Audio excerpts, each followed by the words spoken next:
Què ens desperta aquell llibre, Leo? Ganes de somiar. A mi em desperta... perquè vaig començar-lo a llegir ahir a la nit i no he pogut dormir encara. A mi em desperta unes ganes boges d'arrencar a córrer, com la Rosabella perseguida pel llop ferotge.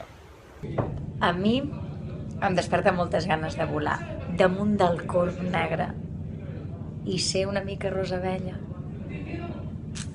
A mi em desperta i m'encanta la mirada que es fan el corb i la Rosabella.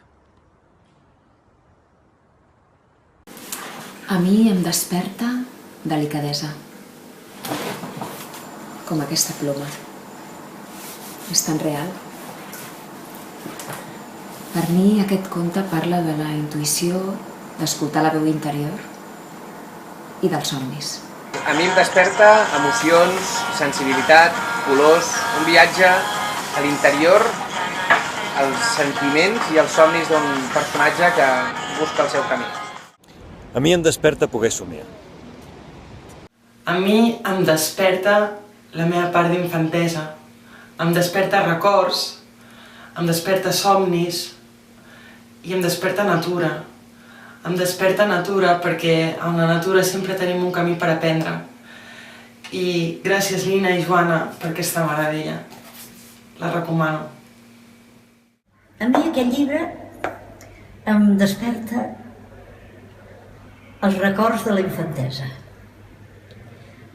els records de la joventut, els records de l'edat madura, perquè sempre som nens.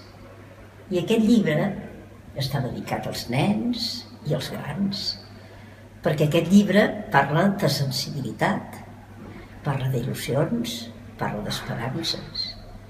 És un llibre que és un plaer per la mirada, perquè hi ha tanta bellesa en aquests dibuixos i ens expliquen tantes coses, aquestes cares, aquestes papallones, aquests certs una mica irreals. Aquest llibre em fa sentir molt jove una altra vegada.